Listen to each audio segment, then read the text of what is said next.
Nagliwanag ang muka ng 11 taong gulang na si Leroy nang masilaya niya ang paparating na si Tomas. Si Tomas ang nag-iisa niyang kaibigan simula nang maulila na siya sa buhay at manirahan sa kagubatan. Nakaupo si Leroy sa nakausling ugat ng matandang puno. Nasa kaliwa niya ang bahay na siya ang gumawa. Para sa kanya ay tahanan ng matatawag ang pinagtagpi-tagping sako at dahon ng anahaw. Nang makalapit si Tomas kay Leroy, ay umupo ito sa tabi niya at inilipag nito ang dala nitong aklat sa hita nito at nakangiting tumingin sa kanya. Akala ko, Tomas, hindi ka na darating eh. Malapit na kasing gumabi, kaya naisip ko na baka bukas ka na lang pupunta dito. Pwede bang hindi kita puntahan dito, Leroy? Siyempre, hindi pwedeng hindi kita turuan na magbasa, no? Malapit na kasi ang graduation namin, kaya simula ngayon ay late na kaming nakakauwi mula sa school. Nagpa-practice kasi kami para sa program ng graduation eh. Buti ka pa, nag-graduate ka na sa elementary. Siguro, kung nagpatuloy lang sana ako sa pag-aaral, ay sabay tayong gagraduate, no? Naiinggit nga ako sa iyo eh. Kasi hindi ka pumapasok sa school. Kung ako lang ang masusunod, ay nako, hindi na ako mag-aaral. Nakakatamad kaya. Ano ka ba, Tomas? Maswerte ka nga eh, kasi nakakapag-aral ka. Maraming bata na kagaya ko na hindi nakakapag-aral, kaya sigurado nang walang magandang mangyayari sa akin kapag malaki na ako. Hoy, Leroy, huwag ka magsasalita ng ganyan. Marami kayang hindi nakapagtapos ng pag-aaral pero mayaman na ngayon. Basta, huwag kang mawalan ng pag-asa. Malay mo, may swerteng biglang dumating din sa buhay mo, Leroy. Hindi ako umaasa sa swerte, Tomas eh. Mas umaasa ako sa plano ng Diyos sa akin. Ang lalim mo naman magsalita. Mag-uusap na lang ba tayo o hihiramin mo tong aklat ko? Bahagyang natawa si Leroy.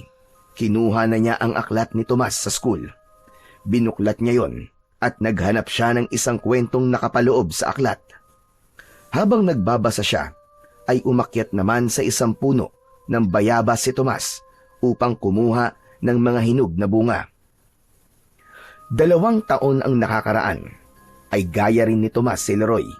Nag-aaral siya at meron siyang nanay at tatay na nag-aalaga sa kanya. Nakatira sila sa isang maliit na kubo. Hindi man sila mayaman, ay masaya sila bilang isang pamilya. Palagi siyang inaasikaso ng nanay niya, habang ang tatay naman niya ay kinikwentuhan siya ng kung ano-ano bago sila matulog. Ngunit ang simple at masayang buhay ni Leroy ay naglaho ng isang gabi dahil umatake ang mga aswang sa baryo nila. Namatay sa pag-ataking yun ang kanyang mga magulang. Ang masaklap pa, wala siyang kaalam-alam na nakasangla sa bangko ang lupang kinatatayuan ng bahay nila. Nang kunin na yun ng bangko, ay para siyang pinagkaitan ng tadhana. Nawala na nga ang mga magulang niya sa murang edad, ay nawalan pa siya ng tirahan. Walang kilalang ibang kamag-anak si Leroy at wala siyang ibang mapupuntahan, kaya nagdesisyon siyang mamalimos at manirahan na lamang sa gubat. Sa gubat ay walang magpapaalis sa kanya. Yun nga lang, dahil wala siyang permanenteng tirahan, ay itinuring siyang palaboy ng mga tao sa baryo nila. Naputol ang pagbabasa ni Leroy nang biglang tumabi si Tomas sa kanya. Nakalagay sa laylayan ng damit nito ang mga hinog na bayabas. Binigyan siya nito ng isa at sabay silang kumain. Buti pa dito, walang nangaaway sa akin. Alam mo, sa school at sa baryo, ang dami-daming nangaaway sa akin. Tomas, bakit ka ba nila inaaway? Ang bait-bait mo kaya? Kasi, akala nila mayabang ako porket anak ako ng kapitan ng baryo natin. Hindi ko alam kung inggit ba sila sa akin o kung ano. Pero wala naman akong pakialam sa kanila. Basta, wala akong ginagawang masama. Pero alam mo, Tomas, natutuwa ako na wala kang kaibigan sa baryo. Kasi kung meron, Malamang, hindi mo na ako mapapansin. E di sana mag-isa na lang ako dito sa gubat at walang nagpupunta rito para makipaglaro sa akin. Sa puntong yon ay naalala ni Leroy kung paano sila naging magkaibigan ni Tomas. Umaga noon at abala siya sa pangangalakal ng basura. Nakita niya si Tomas na nakikiusap sa mga bata na isali ito sa paglalaro ng mga ito ng patintero. Pero ayaw ng mga bata na isali si Tomas. Naging mapilit si Tomas hanggang sa sinuntok na ito ng isang bata na nakulitan dito. Hindi na napigilan pa ni Leroy ang sarili na lumapit. Pinagtanggol niya si Tomas pero ang nangyari ay dalawa silang pinagtulungang bugbugin ng mga bata. Simula nang mangyari yon ay naging magkaibigan na silang dalawa. Halos araw-araw na ginawa ng Diyos, tuwing hapon ay nagpupunta na si Tomas sa gubat para makipaglaro kay Leroy. Kapag wala naman itong pasok sa paaralan, ay halos maghapon silang magkasama. May mga pagkakataon din na nagdadala si Tomas ng pagkain para sa kaibigang si Leroy. Kaya sa murang edad ni Leroy ay natuto na agad siyang magpahalaga ng isang pagkakaibigan. Napalingon si Leroy kay Tomas nang malalim itong huminga.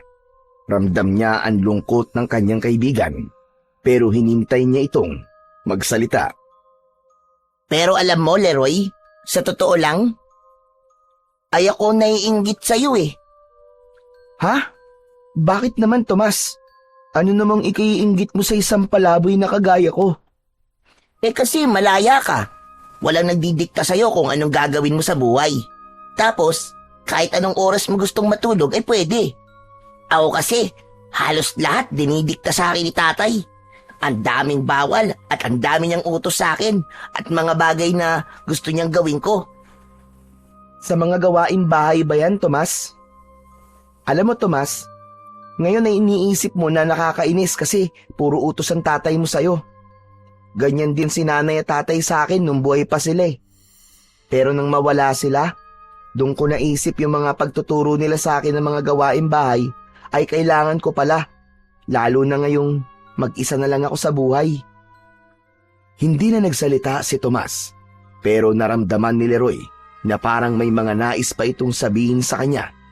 Pero nagdesisyon na lamang itong wag nang isatinig ang mga yon. Ipinagpatuloy na lang niya ang pagbabasa habang kumakain ng bayabas na pinitas ni Tomas. Aminado si Leroy na mahirap ang buhay ng isang kagaya niyang batang palaboy. Sa edad niyang yon, ay kailangan niyang dumiskarte para makakain siya kahit na isang beses lamang isang araw. Lahat ng paraan, basta hindi masama, ay ginagawa niya. May ilang tao sa baryo na naaawa sa kanya at minsan ay binibigyan siya ng barya o di naman kaya ng pagkain. Madalas ay nangangalakal siya o kaya ay tumatanggap ng trabaho na dapat ay matanda ang gumagawa. Gaya ng pagtatabas ng damo, paglilinis ng bahay, pag-iigib at paglalaba. Kapag wala naman siyang nadilihensyang pera at pagkain sa baryo, ay umaasa siya sa gubat. Naghahanap siya roon ng punong may prutas at yun ang kinakain niya. Hindi naman niya problema ang inuming tubig dahil may malinis na ilog sa loob ng gubat. Doon na rin siya naliligo at naglalaba ng kanyang iilang mga damit. Sa kabila ng hirap ng buhay ni Leroy, ay naniniwala pa rin siya na may dahilan ang lahat ng yun. Tinuruan siya ng mga magulang niya na magtiwala sa plano ng Diyos. Natutunan niya sa mga ito na huwag siyang panghinaan ng loob dahil sa masasakit at hindi magagandang nangyayari sa buhay niya. Malakas ang paniniwala niya na balang araw ay maiintindihan niya kung bakit kailangan mawala ang mga magulang niya ng ganun kaaga at kung bakit kailangan niyang mabuhay ng mag-isa. Isang umaga ng Sabado, lumabas si Leroy ng gubat na may dalang isang sako kung saan inilalagay niya ang mga basurang nakakalakal niya. Pagdating sa baryo, ay sinimulan na niya kagad ang paghahanap ng mga basurahan at mga bagay na pwede niyang ibenta sa junk shop, gaya ng bakal, bote at plastik. Nagbabahay-bahay din siya at nagtatanong siya kung meron bang mga gamit ang mga ito na hindi na kailangan na pwede niya ring ibenta sa junk shop. Habang abala si Leroy sa pagkalkal sa isang basurahan, ay nagulat siya nang may biglang tumapik sa likod niya. Nang lumingon siya, otomatiko siyang napangiti nang malaman na ang kaibigan niya palang si Tomas yun. "Oh, Tomas! Ikaw pala yan. Akala ko kung sino na eh." Hanep pa, ang aga mo naman yata mga lakal ngayon, Leroy. "Alam mo na, kailangan maaga at baka may makauna pa sa akin sa pagkalkal sa mga basurahan eh." Maraming bote ng alak sa bahay. Birthday kasi ni tatay kahapon, kaya nag-inom siya. May natira pang handa, kaya bibigyan kita. "Wow, talaga? Hindi ko tatanggihan yan, Tomas. Salamat ah." Matapos yun, ay inaya na si Leroy ni Tomas na magtungo sa bahay nito. Habang naglalakad sila, ay hindi maiwasan ni Leroy na isipin na sa kabila ng lahat ay maswerte pa rin siya dahil may kaibigan siyang kagaya ni Tomas. Sigurado siya na kung hindi sila nito naging magkaibigan, ay mas magiging malungkot ang buhay niya. Malaking bagay para sa kanya na may isang batang kagaya niya na nakikipag-usap sa kanya at hindi siya iniiwasan nang dahil lamang sa isa siyang palaboy. Nang nasa harapan na ng bahay ni na Tomas sina Leroy, ay sandali siyang napahinto. Kumpara sa ibang bahay sa baryo, ay mas malaki ang bahay ni na Tomas. Gawa yon sa semento at ang bubong ay yero. May isang puno ng mangga sa harapan na may nakasabit na duyan na gawa sa gulong. Napalingon si Tomas kay Leroy at napakunot ang noo nito. Ano pang tinatayo-tayo mo dyan, Leroy? Tara na sa loob. Kasi, sigurado ka bang papapasukin ako sa bahay nyo? Bakit naman hindi? Ang dumi-dumi ko kasi, Tomas eh. Baka makita ako ni Kapitan Mauricio tapos mapagalitan ka pa. Ano ka ba naman, Leroy? Hindi yun magagalit sa'yo kasi wala ka namang ginagawang masama. Saka, wala si tatay ngayon. Nagpunta siya sa barangay hall kasi may meeting yata sila ng mga kagawad. Tara na, huwag ka na mahiya. Hinawakan ni Tomas ang isang kamay ni Leroy at hinila na siya nito papasok sa loob ng bahay nila. May pag-aalinlangan man ay sumunod na lang siya sa matalik niyang kaibigan. Maayos at malinis ang loob ng bahay nila Tomas. Pinaupo siya ni Tomas sa upuang gawa sa kawayan. Oh, diyan ka lang ha. Ikukuha lang kita ng pagkain sandali. Hintayin mo ako dyan. Nakangiting tumango si Leroy. Nagtungo sa kusina si Tomas at hindi nagtagal ay may dala na itong isang pinggan na may pansit at tinapay. May dala rin itong isang basong tubig. Inabot nito yon sa kanya at agad siyang nagsimulang kumain dahil ang totoo ay gutom na talaga siya dahil kagabi pa siya hindi kumakain. Oh, Leroy, bago ka umuwi, ipagbabalot pa kita para may pagkain ka rin mamaya. Salamat talaga, Tomas ha. Sobrang bait mo sa akin. Mabait ka rin naman sa akin eh. Habang kumakain, ay napansin ni Leroy ang isang litrato na nakasabit sa dingding. Sa litrato ay naroon ang isang babae na may kargang bata. Inginuso ni Leroy ang litrato kay Tomas. Tomas, pwede magtanong? Yun ba ang nanay mo? Magkamukha pala kayo. Oo. Ako nga yung baby na karga-karga niya. Pero Tomas, nasaan pala siya ngayon? Kasi si Kapitan Mauricio lang palagi ang nakikita ko. Ay, oo nga pala, no? Hindi ko pa pala naikikwento sa'yo. Matagal lang patay si nanay. 5 taon pa lang yata ako nun eh. Nagkasakit siya tapos hindi na naagapan. Sorry at natanong ko pa. Parehas na pala tayong walang nanay, Tomas. Pero mas lamang pa rin ako sa'yo. Kasi wala na rin akong tatay. Natawa si Tomas sa biro na yon ni Leroy. Napansin kasi ni Leroy na biglang nalungkot ang kaibigan niya nang mapag-usapan nila ang nanay nito. Kaya naisipan niyang magbiro. Oo nga pala. Baka makalimutan ko pa. Yung mga bote ng alak, kukunin ko lang sa likod Nasaan nga pala yung sako mo? Para doon ko na lang ilalagay ng diretsyo. Nandun sa labas, Tomas. Pero ako nang kukuha. Nakakahiya naman sa'yo. Pinakain mo na nga ako tapos ikaw pa ang gagawa nun. Ano ka ba naman? Ayos lang yun. Kumain ka lang dyan. Tapos, kung gusto mo pa ay kumuha ka na lang dun sa kusina.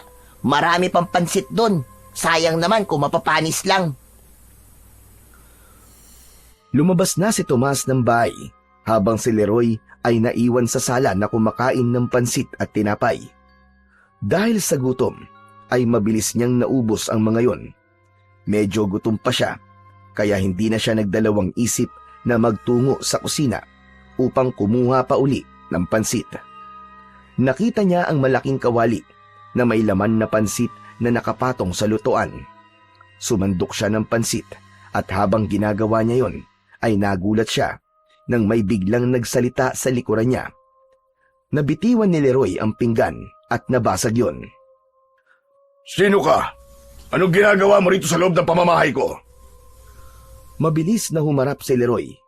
Nilukob siya ng takot nang makita niya si Kapitan Mauricio. Matangkad ito at medyo payat ang katawan. Makapal ang bigote nito at manipis na ang buhok. Sa takot ni Leroy ay hindi niya nagawang magsalita. Galit na lumapit si Kapitan Mauricio sa kanya at hinawakan nito ang braso niya ng mahigpit. Sandali lang. Parang namumukhaan kita. Hindi ba ikaw yung batang palaboy? Aba, pumapasok ka na pala ngayon sa bahay ng may bahay, Gusto bang ikulong kita? Magpapaliwanag pa sana si Leroy nang biglang dumating si Tomas. Agad nitong hinawakan ang laylayan ng damit ng kapitan. Tay! Hindi po pumasok dito si Leroy nang hindi po nagpapaalam. Ako po nagpapasok sa kanya. Ano ka mo, Tomas? At bakit ka naman nagpapapasok ng palaboy dito sa bahay natin? Tignan mo nga, ang dumi-dumi niya, no? Isa pa, baka mamaya ay magnakaw yan dito. Hindi ka talaga nag-iisip, no, Tomas? Kung gusto mo siyang pakainin, sa labas mo siya bigyan ng pagkain. Hindi mo na siya kailangan dalhin dito sa loob ng bahay natin. Pero tay, kaibigan ko po si Leroy Wala naman pong masama kung papapasukin ko po siya dito sa bahay natin. Saka mabait po siya, tay. Hindi po siya magnanakaw. Nakikipagkaibigan ka sa isang palaboy? Pambihira ka naman, Tomas. Ang dami-daming bata dito sa baryo. Bakit hindi ka sa kanila makipagkaibigan? Napayuko si Tomas sa tanong na yon ng tatay nito. Naramdaman naman ni Leroy na hindi yun kayang sagutin ni Tomas, kaya nahinuha niyang hindi pa alam ni Kapitan Mauricio ang ginawa ng mga bata sa baryo sa anak nito. Kapitan, mawalang galang na po. Alam ko po ang dahilan kung bakit hindi po nakikipagkaibigan si Tomas sa mga bata po dito. Palagi po kasi siyang inaaway ng mga bata dito sa baryo.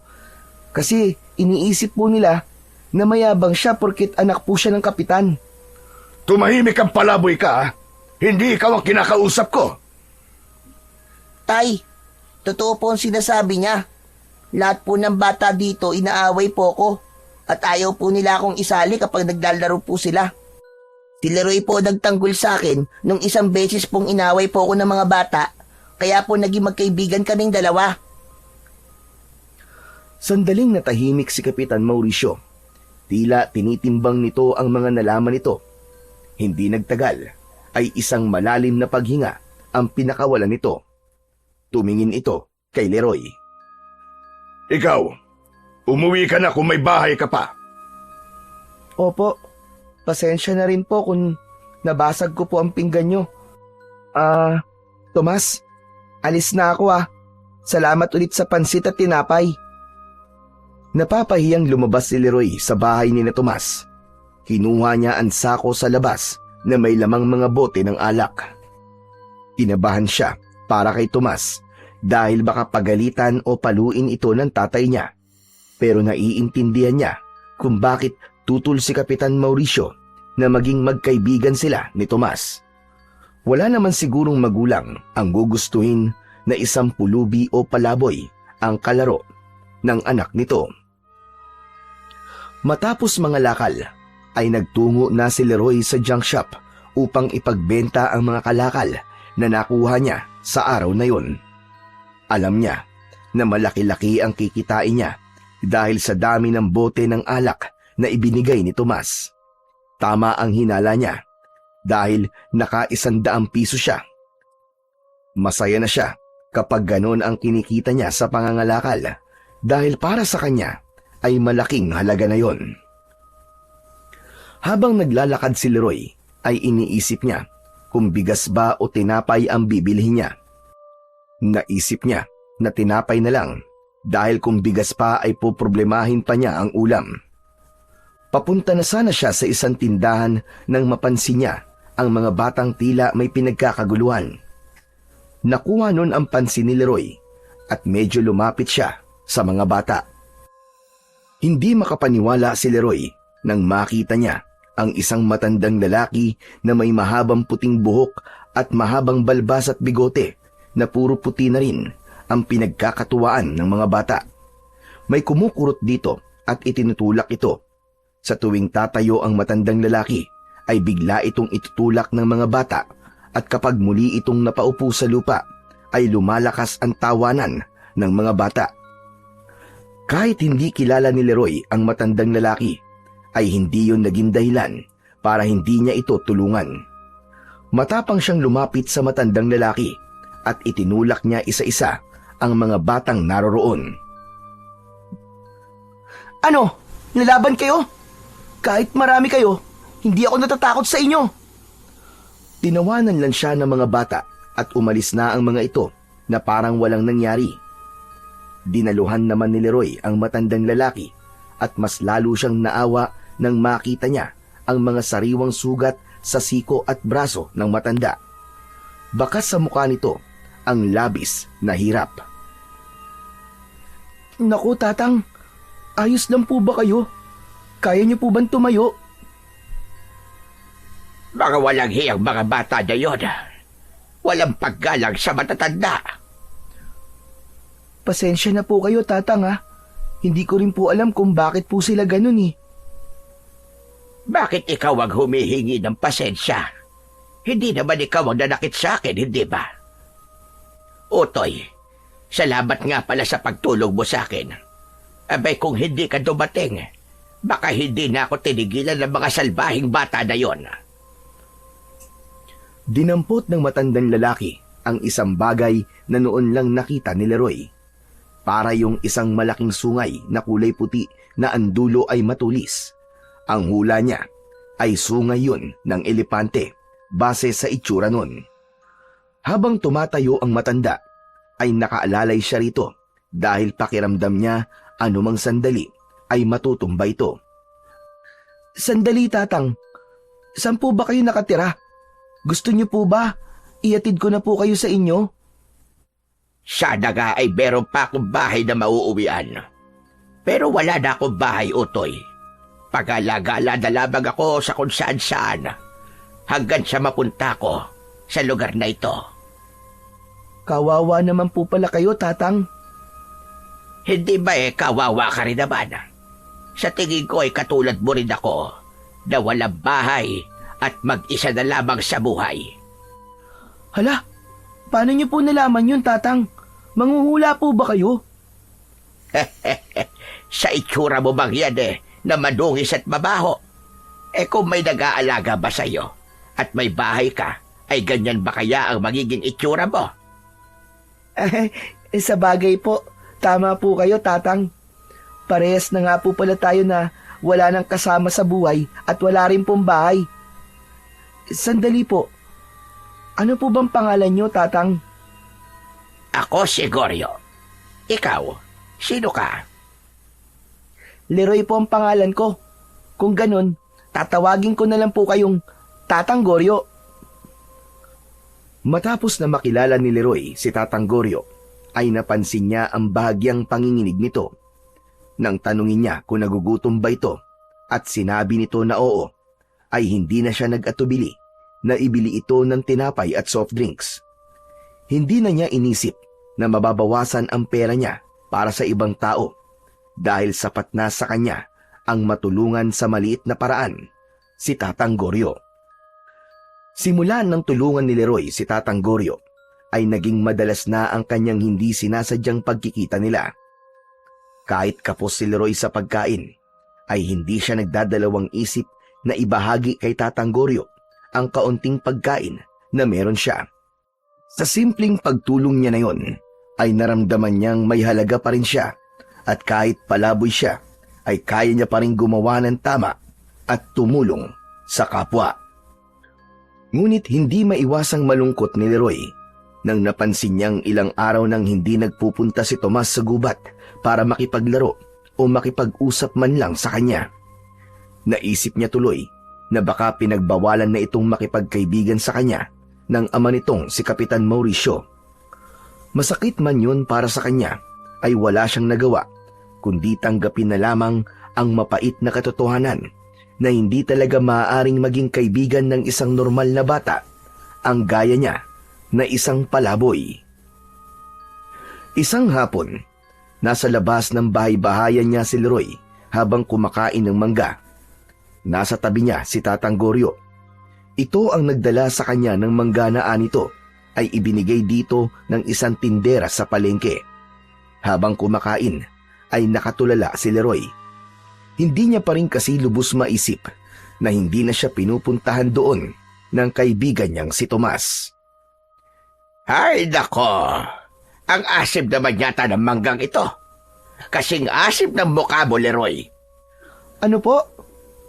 Bakit ba naman kasi ganyan ang mukha mo, Utoy? Kanina ko pa napapansin na ang lungkot-lungkot mo.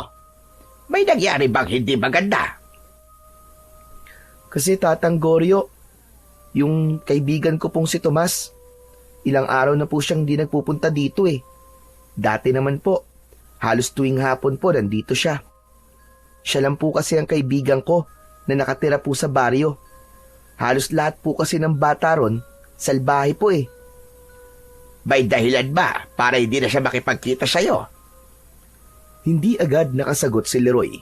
Naalala niya ang huling beses na nagkita sila ni Tomas at yun ay sa bahay nito habang naroon si Kapitan Mauricio. Yung tatay po kasi ni Tomas, mukhang ayaw niya po na nakikipagkaibigan po sa akin ng anak niya. Kasi nga po, isa lamang po akong palaboy. Aba! Kung ako ang tatay ng kaibigan mo, ay hahayaan ko na makipagkaibigan sa iyo ang anak ko. Kumpara naman sa mga bata sa baryo na yon, ay di hamak na napakalayo ng kabaitan mo sa mga yon. Pero sa tingin ko, ay hindi ka pa kilala ng tatay ng kaibigan mo, Leroy. Pero sigurado ko na kapag nakilala ka niya ng lubusan, gaya ng pagkakakilala ko sa iyo, ay baka ampunin ka pa noon. Maniwala ka sa akin. Bahagyang natawa si Leroy sa sinabi sa kanya ni Tatang Goryo. Kumagat siya ng mangga habang ninunguya niya yon ay tumuon ang pansin niya sa bagay na palaging dala ng matandang lalaki. Sandali Tatang, matanong ko lang po, sungay po ba ng elepante ang lagi niyo pong daladala? Yung parang patusok po na kulay puti? Hinuha ni Tatang Goryo ang bagay na tinutukoy ni Leroy at matiim nito yung tinignan. Sa tansya ni Leroy ay may 10 dangkal niya ang haba nun. Tama ka. Sungay nga ito ng elepante. Pero Tatang Goryo, paano po kayo nakakuha ng ganyan? Sa pagkakatanda ko po, nung nag-aaral pa po ako sa eskwelahan, bawal daw pong putulin ang sungay ng elepante. Mahabang kwento, Leroy, kung bakit ako meron dito. Pero siguro ay sasabihin ko sa iyo ang kwentong yon sa tamang panahon. Kasi aalis na ako. Sa'yo na yung mga natirang mangga, ha? Tumayo na ang matanda at pinagpagan nito ang puwitan nito. Tatang, ano po kaya kung dito na lang po kayo tumira kasama ko. Total, kung saan-saan lang naman kayo natutulog eh. Salamat na lang. Pero mas gusto ko ang palakad-lakad. Pero huwag kang mag-alala. Kapag naisipan ko, ay babalik ako rito lalo na't alam kong malungkot ka dahil hindi ka na dinadalaw ng sinasabi mong kaibigan mo. Sige po, Tatang. Kayo na po ang bahala. Pero kapag nagbago po ang isip nyo, sabihan nyo lang po ako. Welcome na welcome po kayo rito sa bahay-bahayan ko kahit anong oras. Maraming salamat sa iyo, Leroy. Talagang napakabuti mong bata. O siya, paano? Mauuna na ako. Mag-iingat ka palagi, Leroy. Matamis na ngumiti si Tatang Goryo bago ito tuluyang naglakad palayo sa kanya. Sinundan ito ng tingin ni Leroy at hindi niya alam kung bakit bigla siyang nagkaroon ng pagnanais na malaman ang kwento tungkol sa sungay ng elepante na palaging dala ni Tatang Goryo. Nang mawala na sa paningin niya ang matandang lalaki, ay bumalik siya sa pagkain ng mangga. Habang nakatanaw siya sa malayo, ay hindi niya naiwasang maalala si Tomas. Gustuhin man niya na puntahan ito sa bahay nito, ay natatakot naman siya na baka makita siya roon ni Kapitan Mauricio. Kaya alam niyang wala siyang magagawa, kundi ang umasa na isang araw ay bigla na lamang darating doon si Tomas para makipaglaro sa kanya. Isang hapon, nakatitig si Leroy sa niluluto niyang kanin sa maliit na kaldero.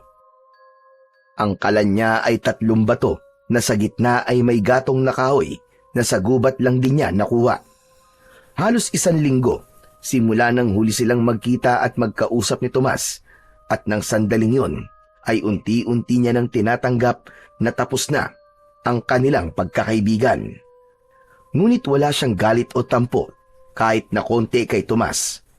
Ang inisip niya kasing dahilan ay pinagbabawalan na ito ni Kapitan Mauricio na makipagkita sa kanya. Makalipas ang ilang sandali, ay napatayo si Leroy nang may narinig siyang yabag na papalapit sa kinaroroonan niya. Paglingon niya ay nanlaki ang mga mata niya nang makita si Tomas na papalapit habang may malaking ngiti.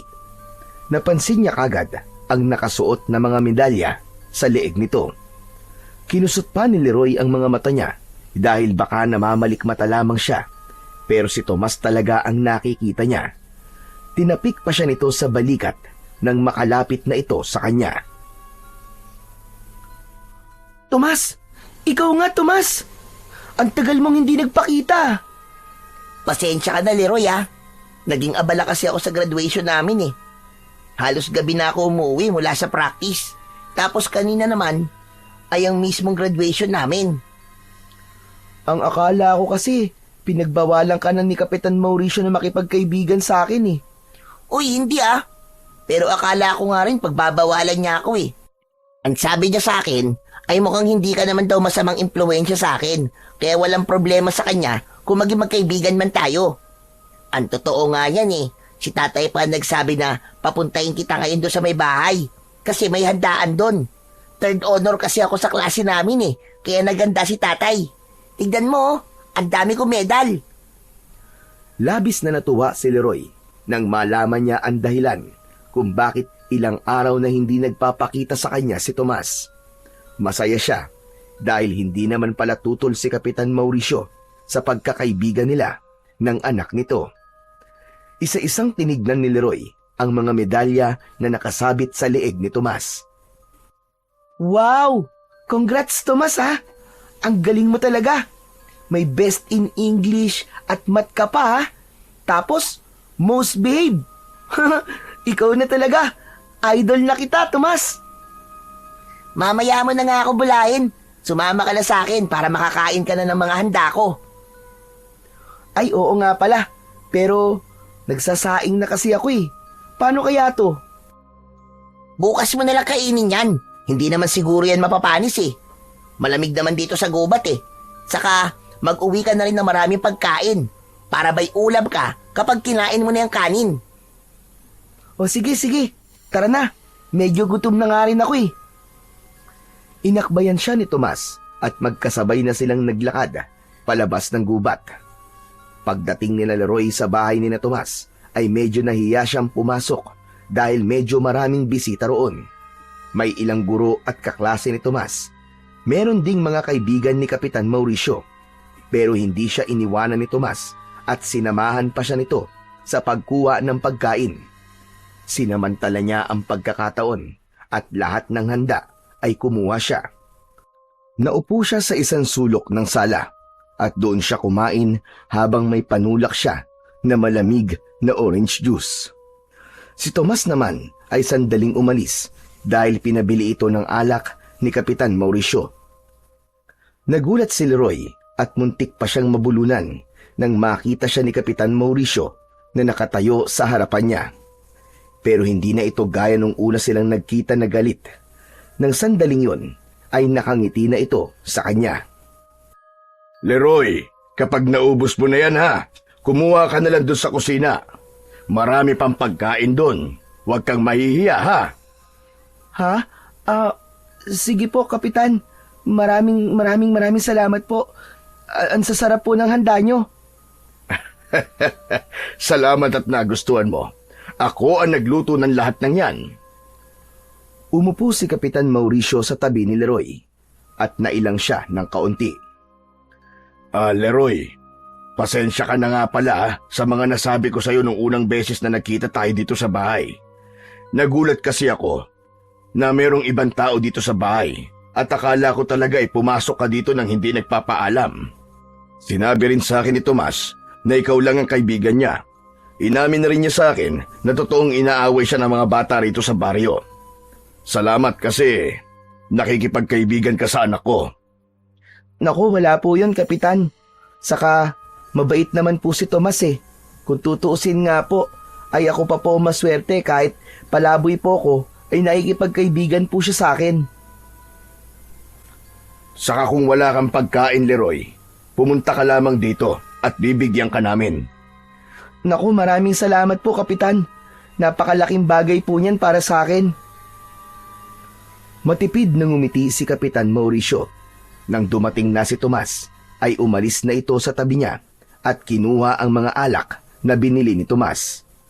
Si Tomas naman ang umupo sa tabi ni Leroy. Leroy, anong sabi ni tatay sa'yo? Nagpasalamat siya sa akin na nakikipagkaibigan daw ako sa'yo. Saka nagsorry rin siya kasi napagalitan niya ako nun.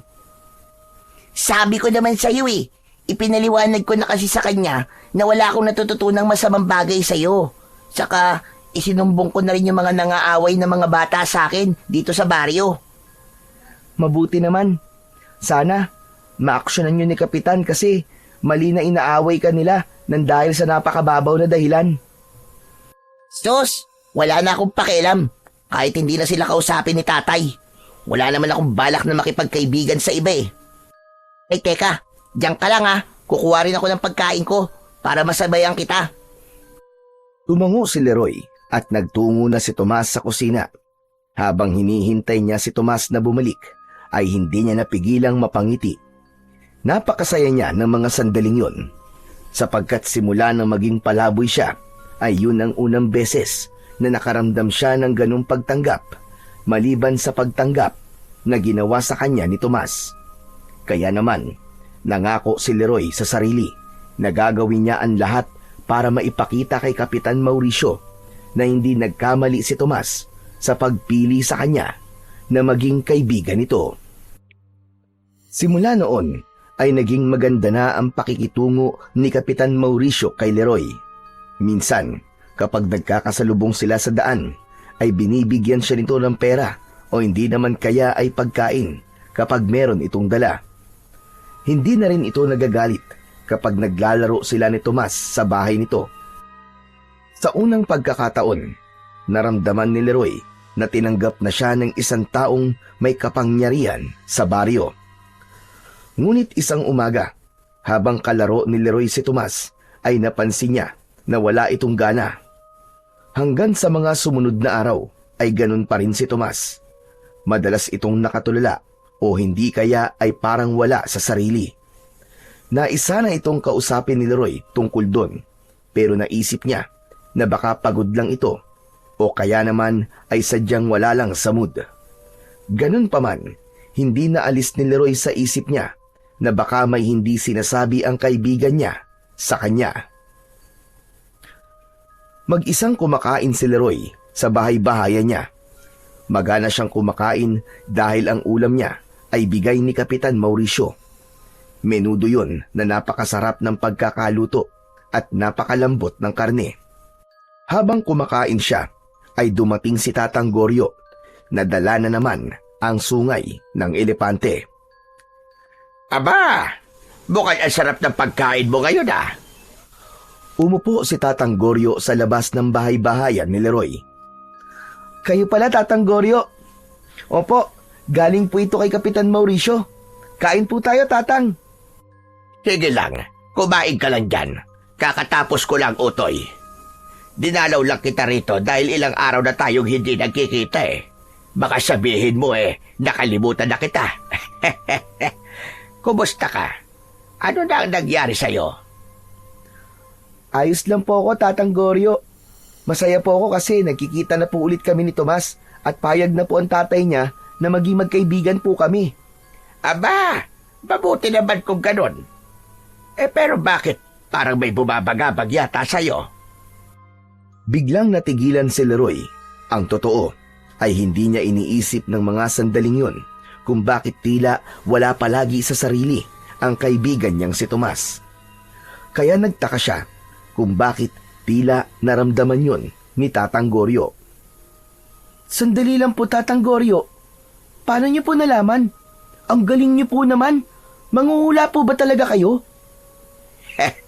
Sa tanda kong ito, ay marami na akong karanasan at marami na akong nakilalang iba't ibang tao. Ang mga bata na gaya mo ay madaling mabasa ang emosyon. Ngayon sabihin mo sa akin, ano bang bumabagabag sa'yo, Leroy? Si Tomas po kasi, Tatang Goryo, yung kaibigan ko. Napapansin ko po kasi na parang palagi po siyang wala sa sarili nitong mga nakaraang araw. Parang meron po siyang problema na hindi niya po sinasabi sa akin. Nahihiya ka bang kausapin siya tungkol sa bagay na yan? Ganun na nga po, Tatang Goryo. Tama po kayo. Hayaan mo lang muna siya. Sabi mo nga ay magkaibigan kayo, hindi ba?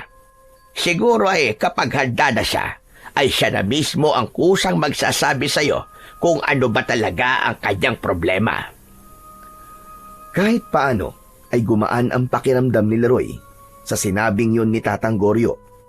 Napagtanto niya na kung meron nga talagang problema si Tomas, ay ito mismo ang magsasabi sa kanya dahil siya lang ang nag-iisa nitong kaibigan. Pagsapit ng gabi, ay inayos na ni Leroy ang higaan niya. Lahat ng gamit na meron siya ay mula pa sa dati nilang bahay. Inilatag niya sa loob ng bahay-bahayan niya ang banig. Inilagay niya ang unan. Humiga na siya at ibinalot na niya ang sarili sa kumot. Patagilid siyang humiga at saka siya pumikit.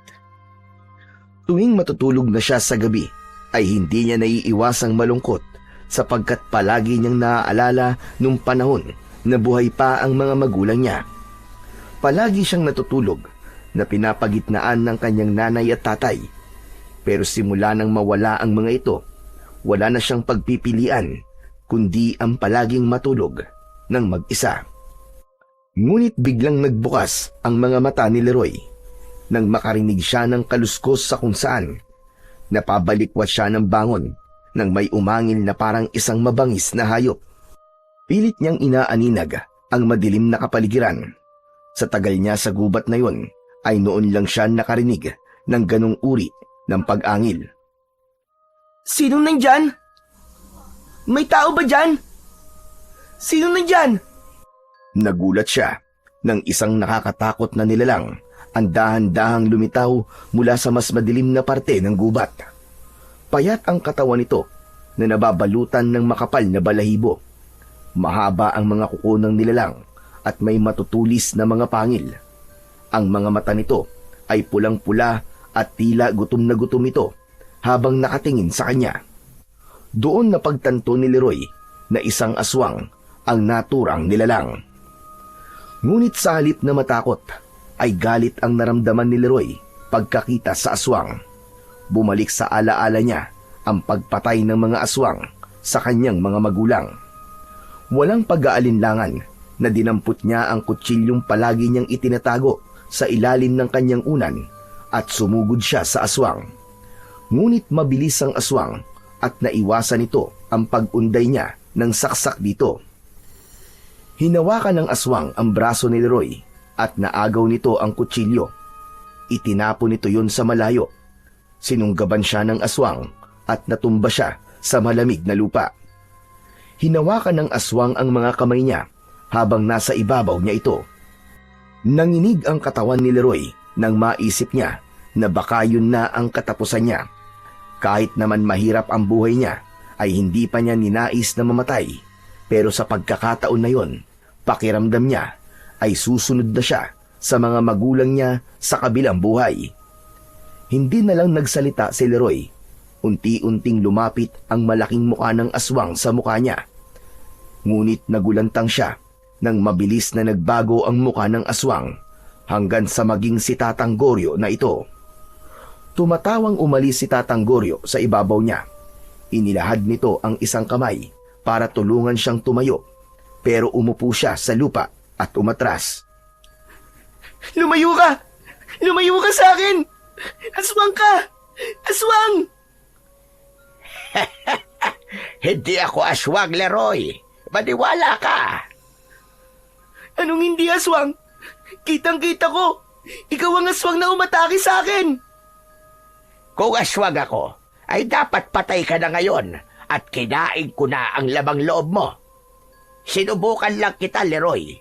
Gusto ko makita kung may potensyal ka bang makipaglaban sa mga kampon ng kadiliman. Hindi pa rin nakumbinsi si Leroy sa sinabing yon ng matandang lalaki. Kahit bata pa siya, ay hindi siya kagad naniniwala sa sinasabi nito dahil nakita mismo ng mga mata niya na isa itong aswang. Ay, nako! Bakit ba kasi ganun paraan pa ang naisip ko para subukan ka? Leroy, panahon na siguro para sabihin ko sa iyo kung sino o ano talaga ako. Leroy, ako ay isang ermitanyo na may kapangyarihan na ibinigay sa akin doon ng isang diwata. May kakayahan akong magbago ng anyo na parang ganito. Labis na nagimbal si Leroy nang magpabago-bago ng anyo si Tatang Goryo. Naging isang binata ito, sunod ay matandang babae. Muli itong naging aswang at sa huli ay bumalik na ito sa totoo nitong anyo bilang isang matandang lalaki. Hindi siya makapaniwala na may tao na kaya yung gawin. O ano? Naniniwala ka na ba na hindi ako aswang? Medyo naniniwala na po. Pero bakit niyo po ako inatake? Akala ko po ipapatayin niyo na po ako eh. Gaya ng sinabi ko sa iyo kanina, gusto kitang subukin kung kaya mo bang makipaglaban. At nakita ko na handa ka, Leroy. Ano ang nag-udyok sa iyo na lumaban imbis na tumakbo o matakot? Sandaling natahimik si Leroy dahil ang totoo ay hindi pa niya kayang ikwento sa iba ang mapait na bahagi na yon ng nakaraan niya. Pakiramdam niya kasi kapag sinabi niya yon sa iba ay mabubuksan muli ang sugat sa kanyang puso. Pero naisip niya na sa pagkakataon na yon ay mas mabuting sabihin niya yon kay Tatang Goryo upang malaman nito ang sagot sa tanong nito. Isang malalim na paghinga ang pinakawalan ni Leroy. Tumayo na siya at diretsong tumingin kay Tatang Goryo. Ang totoo po kasi niyan, Tatang Goryo. Pinatay po kasi ng mga aswang ang nanay at tatay ko.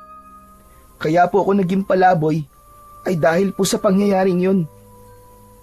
Kaya po nung makita ko po kayo kanina na nasaan yung aswang, hindi po ako natakot. Galit po ang naramdaman ko. Kasi nang dahil po sa mga aswang, ay nawalan po ako ng mga magulang sa murang edad. Ngayon ay naiintindihan ko na. Hindi lang pala tapang ang ipinakita mo kanina, kundi may kasama ring galit. Nauunawaan ko ang nararamdaman mo, Leroy. Hindi masamang magalit dahil tao ka. Ngunit tandaan mo na hindi rin magandang magpalamon ka sa galit. Masakit, pero pagtanggap ang kailangan natin sa tuwing may mga bagay na nangyayari na hindi ayon sa ating kagustuhan. Ang dami niyo naman pong sinasabi, Tatang. Pero hindi niyo pa rin po sinasagot ang tanong ko. Bakit po ba kayo nagpanggap na aswang at inatake ako? Bakit niyo po ako kailangan subukin? Dahil nakita ko sa aking pangitain na may paparating na dilubyo sa inyong baryo. Isang dilubyo kung saan isang malaking pagsalakay ng mga aswang ang mangyayari. Naririto lamang sa baryo nyo ang kanilang pinuno at isang utos lang niya ay mangyayari na ang bagay na yon. Nakita ko ang pagdanak ng dugo at ang mga nakahanay na mga bangkay ng mga tao. Kung hindi mapipigilan ang pinuno ng mga aswang na naririto, ay malaki ang posibilidad na mangyari ang pangitain na yon. Tumaas ang mga balahibo ni Leroy sa kanyang katawan sa sinabi ni Tatang Goryo. Naiisip pa lang niya na maraming aswang ang aatake sa baryo nila ay may kilabot na siyang naramdaman. Tatang Goryo, sigurado po ba kayo na magkakatotoo po ang pangitain niyong yan? Sigurado ko. Wala pa sa pangitain ko ang hindi nagkakaroon ng katuparan. Maliban na lang kung ito ay mapipigilan. Kung ganun po, Tatang Goryo, ano pong paraan para po mapigilan ang mangyari yun? Walang ibang paraan kundi patayin ang pinuno ng mga aswang na nagtatago dito sa inyong baryo. Nararamdaman ko nandito siya at nakikisalamuha bilang isang tao. Wala nga lang akong kakayahan na tukuyin kung sino siya. Pero matutulungan kita sa isang bagay, Leroy.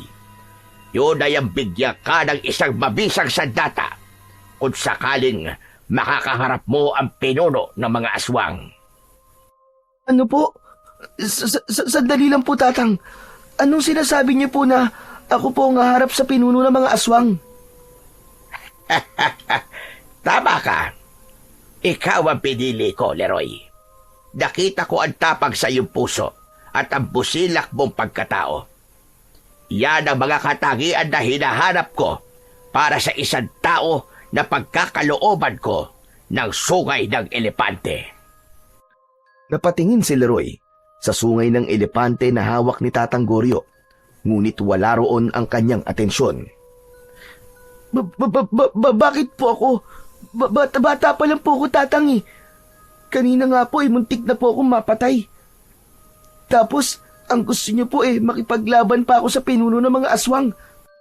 Ayoko po, Tatang Goryo. Maganap na lang po kayo ng iba na mas karapat dapat po kaysa sa akin. Hindi lang ako ang pumili sa iyo, kundi maging ang sungay ng elepante. Kailanman ay hindi ito nagkakamali ng taong hahayaan itong gamitin ito. At wala sa edad o kasarian ang pagiging tagapagtanggol. Nasa laman yan ng puso at malinis na hangarin. Maniwala ka sa akin, Leroy. Ikaw ang makakapigil na mangyari ang dilubyong nagbabadyang mangyari sa inyong baryo. Iniabot ni Tatang Goryo sa kanya ang sungay ng elepante, ngunit hindi niya yon tinanggap. Pero Tatang Goryo, kung papayag po ako, paano ko naman po magagamit ang sungay ng elepante sa pakikipaglaban? Ito ay hindi nagmula sa isang normal na elepante lamang. Ito ay sungay ng elepante na alaga ng isang makapangyarihang diwata. Bukod sa kapangyarihan na magbago ng anyo, ay ipinagkaloob din niya ito sa akin upang ibigay sa mga taong karapat-dapat. Hindi ikaw ang unang gagamit nito, Leroy. Marami na akong pinagkalooban ng sungay na elepante na ito at lahat sila ay nagtagumpay sa kanilang misyon. Kaya kung ayaw mong bumagsak ang baryo nyo at pagharian ito ng mga aswang, ay tatanggapin mo ang sungay ng elepante at hahanapin at papatayin mo ang pinuno ng mga aswang na nananahan sa inyong baryo. Hindi agad nagsalita si Leroy. Matagal siyang nakatitig sa sungay ng elepante na hawak-hawak ni Tatang Goryo. Tila may boses na nagsasabing kunin niya yon, ngunit nag-aalangan siya sapagkat hindi niya alam kung kaya ba niya ang ganong kabigat na responsibilidad. Ngunit ang katotohanan na may mga aswang nasasalakay sa baryo nila ay isang nakakatakot na bagay. Sa baryong yun siya isinilang at lahat ng alaala ng kanyang mga magulang ay naroon. Makalipas ang ilang sandali, ay isang desisyon na ang nabuo kay Leroy. Tatang Goryo, hindi pa po ako sigurado pero tinatanggap ko na po ang sungay ng elepante. Pero tatang, hindi po ako marunong gumamit ng ganyan sandata. Huwag kang mag-alala. Dahil sa oras na ipinagkaloob ko to sa'yo, ay gagabayan ka nito. Papalakasin nito ang iyong katawan at magiging maliksi ang iyong mga galaw. May basbas din na makapangyariang diwata ang sandatang ito, kaya mabisa itong panlaban sa mga aswang. Ilahad mo mga kamay mo, Leroy. Tumalima si Leroy sa sinabi ng matanda. Matapos niyang ilahad ang mga kamay niya, ay maingat na ipinatong ni Tatang Goryo ang sungay ng elepante doon. Nakaramdam ng kakaibang init si Leroy mula sa sungay ng elepante. Dumaloy ang init na yon ng mabilis papunta sa iba't ibang parte ng kanyang katawan. Bilang unang tagapangalaga ng makapangyarihang sungay ng elepante, ipinagkakaloob ko ang sandatang ito sa iyo, Leroy. Naway gamitin mo ito sa tama at mabuti. Ipagtanggol mo ang mga walang laban. Gabayang kanawa ng ating amang lumikha. Matapos yung sabihin ni Tatang Goryo, ay nawala ang bigat ng sungay ng elepante sa mga kamay ni Leroy. Hinawakan niya ang dulo nun at nagkaroon siya ng pakiramdam na parabang alam na kagad niya kung paano yun gamitin. Malaki ang tiwala ko sa iyo, Leroy. Simulan mo nang hanapin ang pinuno ng mga aswang at paslangin mo siya gamit ang sandata na iyong hawak. Hangad ko ang iyong tagumpay, bata. Magsasalita pa sana si Leroy, ngunit tumalikod na si Tatang Goryo at naglakad palayo. Wala na siyang nagawa, kundi sundan ito ng tingin hanggang sa tuluyan na itong nilamon ng kadiliman. Simula ng ipagkaloob ni Tatang Goryo kay Leroy ang mahiwagang sungay ng elepante, ay hindi na muling nagpakita ang matanda sa kanya. Para itong bula na bigla na lamang nawala, na walang iniwang bakas at walang paalam. Ganun pa man, ay buong puso nang tinanggap ni Leroy ang responsibilidad na iniwan ito. Araw-araw siyang pumupunta sa mas malalalim na bahagi ng gubat habang dala ang sungay ng elepante. Sinanay niya ang sarili sa paggamit nun bilang isang sandata. Kasabay ng pagsasanay ni Leroy, ay sinimulan na rin niya ang paghahanap sa pinuno ng mga aswang na nasa kanilang baryo. Tahimik niyang inoobserbahan ang galaw ng bawat isa at lahat ay iniisip niya na maaaring yun ang hinahanap niya. Kahit bata pa siya, batid niyang ang digmaang yun ay hindi lamang laban ng lakas, kundi ng tiyaga at talas ng pakiramdam. Isang hapon, tahimik na nakaupo si Leroy sa labas ng kanyang bahay-bahayan. Hawak niya ang mahiwagang sungay ng elepante at pinagmamasdan niya yon ng matiim. Alam niya na kailangan na niyang malaman kung sino ang pinuno ng mga aswang na nagkukubli bilang tao sa baryo nila. Kailangan niya yung magawa habang hindi pa nangyayari ang pangitain ni Tatang Goryo. Naisa na ni Leroy na makausap si Tatang Goryo, pero hindi pa rin ito nagpapakita sa kanya. Ramdam niya na nais talaga nitong subukan ang lakas at kakayahan niya, kaya hinahayaan lang siya nito sa mga sandaling yon. Napalingon si Leroy sa kaliwa nang may narinig siyang yabag ng paa. Napatayo siya nang makita niya si Tomas na paparating. Bagsak ang balikat nito at sa kabila ng ngiti nito ay kita niya ang pagkabahala sa mga mata nito. Sinalubong ni Leroy ang kanyang kaibigan. O Tomas, alam mo bang ang dami ng bunga ng puno ng kaimito na malapit sa ilog? Tara, manguha tayo. Sa ibang araw na lang, Leroy. Tinatamad ako eh. Ganun ba? O kung gusto mo, manghuli tayo ng tutubi o kaya maligo tayo sa ilog. Hindi nagsalita si Tomas. Naglakad ito at umupo sa nakausling ugat ng isang malaking puno. Tumabi naman si Leroy dito at tinignan nito sa muka ang kaibigan. Bakit parang ang lungkot mo? Napapansin ko ilang araw ka ng ganyan ah. May problema ka ba? Kung meron, makikinig ako. Lumingon si Tomas sa kanya. Leroy, umalis ka na rito sa baryo natin. Ano? Bakit naman ako aalis dito, Tomas? Basta, umalis ka na. Magpunta ka sa malayo. Kahit saan, basta malayo rito. Sandali lang, Tomas. Naguguluhan ako sa iyo eh. Ano ba yun? Bakit mo nga ako gustong paalisin? Ano bang nangyayari? Iniwas ni Tomas ang mga mata nito kay Leroy. Hindi na naman ito nagsalita habang si Leroy ay biglang kinabahan sa sinabi ni Tomas. Biglang tumayo si Tomas at humakbang palayo sa kanya. Oh, aalis ka na kagad? Oo, baka tapos na magluto si tatay ng hapunan eh. Leroy, yung sinabi ko pala sa iyo seryoso ko. Umalis ka na rito, Leroy. Ayoko madamay ka dahil kaibigan kita. Ano? Madamay? Saan? Wala nang nakuwang sagot si Leroy sa kaibigang si Tomas.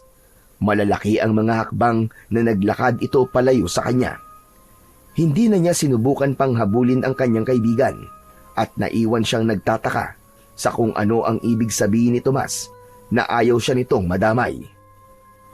Oras na ng pagtulog ni Leroy, ngunit mailap ang antok sa kanya ng gabing yon. Kahit anong pwesto ang gawin niya sa paghiga, ay hindi niya magawang alisin sa isip niya ang mga sinabi ni Tomas kanina at ang kakaiba nitong ikinilos sa mga nakaraang araw. Nais niya na mabigyan nito ng kasagutan ang mga tanong na gumugulo sa kanya.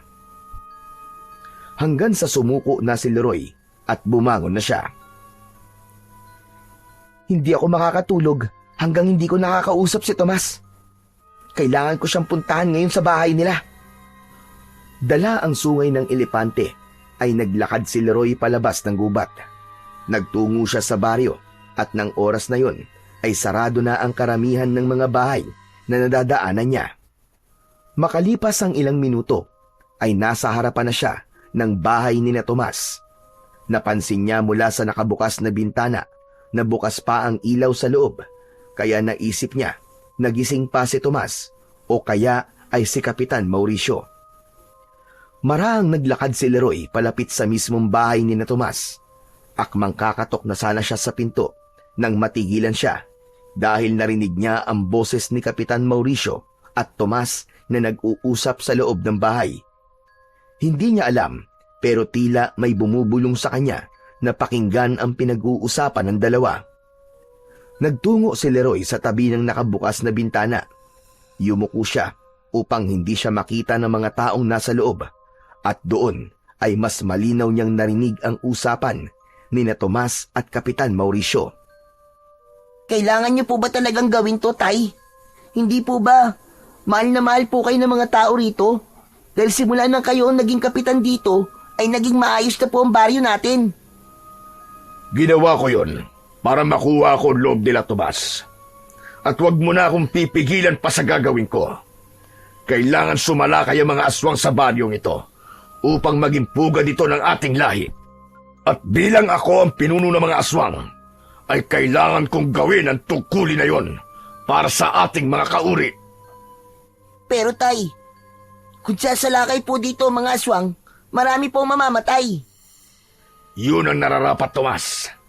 Pero hindi lahat ay papatayin ko dahil ang iba ay gagawin kong alipin. Gusto kong maging mas mataas ang lahi natin sa mga tao. Sisimulan ko yon sa baryong ito. Kaya tigilan mo na ako sa kakapilit na huwag ituloy ang aking nais na mangyari. Natigilan si Leroy sa kanyang mga narinig. Pakiramdam niya ay binuhusan siya ng malamig na tubig nang malaman niya mismo sa bibig ni Kapitan Mauricio na ito ang pinuno ng mga aswang na tinutukoy ni Tatang Goryo. Napagtanto niya na kaya siya nahihirapan na malaman kung sino ang pinuno ng mga aswang ay dahil hindi niya inisip na si Kapitan Mauricio yon, dahil tatay ito ng matalik niyang kaibigan. Doon niya napagtanto na kaya wala si Tomas sa sarili nito nung mga nakaraang araw ay dahil nalaman nito ang plano ni Kapitan Mauricio. Kaya siya nito nais umalis ay dahil nais siya nitong iligtas. Base sa narinig niya ay tutol si Tomas sa plano ng kanyang ama. Sa pagsapit ng kabilugan ng buwan, ay mangyayari na ang pagsalakay ng mga aswang, Tomas. Nais kong manood ka sa gagawin ko at ng ating mga kauri. Kailangan mong makita kung paano kami pumatay ng mga tao. Dahil kapag nasa ustong edad ka na, ay sasalinan na kita ng pagiging aswang. Ayoko, tay. Ayoko maging aswang. At huwag mo sabihin na kauri mo ko dahil hindi mo ako kadugo. Akala niyo ba hindi ko alam na hindi mo naman talaga ako totoong anak? Anak ako ng nanay ko sa ibang lalaki. At kanino mo naman narinig ang kasinungalingang yan? Sa nanay ko po bago po siya namatay. Sinabi niya sa akin ang lahat. Gusto niyang umalis ako sa poder mo. Pero bata pa ako nun. At hindi ko pa kayang mabuhay ng mag-isa. Kaya hindi ako papayag na isalin mo sa akin ang pagiging aswang mo dahil hindi mo ako anak. Nang sandaling yon, ay hindi na nakatiis na sumilip ni Leroy sa bintana. Nanlaki ang mga mata niya nang biglang sinampal ni Kapitan Mauricio si Tomas. Sa lakas ng sampal ay natumba si Tomas at pumutok ang labi. Wala kang utang na loob. Magpasalamat ka at pinalaki kita at binuhay kita kahit anak ka ng nanay mo sa pagkakasala. Kaya bilang kabayaran sa pagtataksil ng ina mo, ay wala kang magagawa kundi tanggapin na darating ang panahon na magiging kagaya rin kita. Mabilis na yumuko si Leroy nang mapansin niyang mapapatingin si Kapitan Mauricio sa bintana. Napapitlag siya nang biglang sumarado ng malakas ang bintana. Hindi na rin siya nagtagal doon dahil baka mahuli pa siya ng kapitan. Tahimik siyang naglakad papalayo, dala ang mga revelasyon na parang bombang sumabog sa kanyang harapan. Nang makarating si Leroy sa bahay-bahayan niya sa gubat, ay pabalik-balik siyang naglalakad sa iisang direksyon. Hindi siya mapakali. Hanggang sa sandaling yon, ay pilit pa ring pinoproseso ng utak niya ang lahat ng kanyang natuklasan. Si Kapitan Mauricio ang pinuno ng mga aswang at hindi niya tunay na anak si Tomas. Kung ganun, kailangan kong iligtas si Tomas kay Kapitan. Kung ayaw ni Tomas na maging aswang, ay mas lalo kong dapat na mapatay si Kapitan. Dahil doon ay mas lalong tumibay ang determinasyon ni Leroy. Hindi na lang yun laban para sa mga tao sa baryo nila, kundi laban na rin yun para sa buhay ng kanyang nag-iisang kaibigan na si Tomas. Kinabukasan ay nagtungo si Leroy sa bahay ni na Tomas. Lakas loob siyang kumatok sa pinto ng bahay na yon dahil nais niyang makausap ang kanyang kaibigan. Gusto niyang malaman ito na handa siyang tulungan ito kung gusto nitong tumakas o lumayo kay Kapitan. Alam niya na sa pagkakataon na yon ay higit siyang kailangan ni Tomas. Ngunit nakailang katok na si Leroy ay wala pa ring nagbubukas ng pinto. Napatitig siya sa seradura at nang ikutin niya yon ay nalaman niya na hindi yon nakakandado. Binuksan niya ang pinto at tuluyan na siyang pumasok. Nang pagsilip niya ay wala siyang nakitang tao. Tomas? Tomas, nandito ka ba? Ako to, si Leroy. Tahimik ang buong bahay at walang nakuwang sagot si Leroy hanggang sa napatingin siya sa isang pinto na nakasarado. Lalapit na sana siya roon nang bigla niyang narinig ang maotoridad na boses ni Kapitan Mauricio. Anong ginagawa mo rito, Leroy? At sino nagbigay sa'yo ng permiso na pumasok ka dito? Ay, sorry po, Kapitan. Pero kumakatok po kasi ako kanina eh. Kaya alam po wala po nagbubukas ng pinto. Hindi po kasi nakalak yung pinto kaya pumasok na po ako. Hindi ka ba tinuruan ng mga magulang mo na kahit hindi nakakandado ang pinto ng bahay ng ibang tao, ay wala ka pa rin karapatan na pumasok dito nang hindi nagsasabi? Sa bagay, wala ka na nga palang mga magulang, kaya hindi na nakapagtataka. Labis ang gulat ni Leroy sa paraan ng pakikipag-usap ni Kapitan Mauricio sa kanya. Samantalang dati ay napakabait na nito sa kanya. Gusto niya itong sagutin ng pabalang pero nanaig pa rin sa kanya ang pagiging kalmado. Pasensya na po talaga, Kapitan. Hinahanap ko lang po kasi si Tomas kasi maglalaro po kami. Wala dito si Tomas. Nasaan po siya, Kapitan? Wala dito sa bahay si Tomas at wala rin siya dito sa baryo. Nasa Maynila siya ngayon. Nagbabakasyon siya sa tita niya at bago pa magpasukan siya babalik. Hindi po niya sinabi sa akin na aalis siya dito sa baryo ah. Bakit? Dapat ba isabihin lahat ni Tomas sa'yo? Umalis ka na nga at huwag ka nang babalik dito. Lalo na't wala naman dito si Tomas.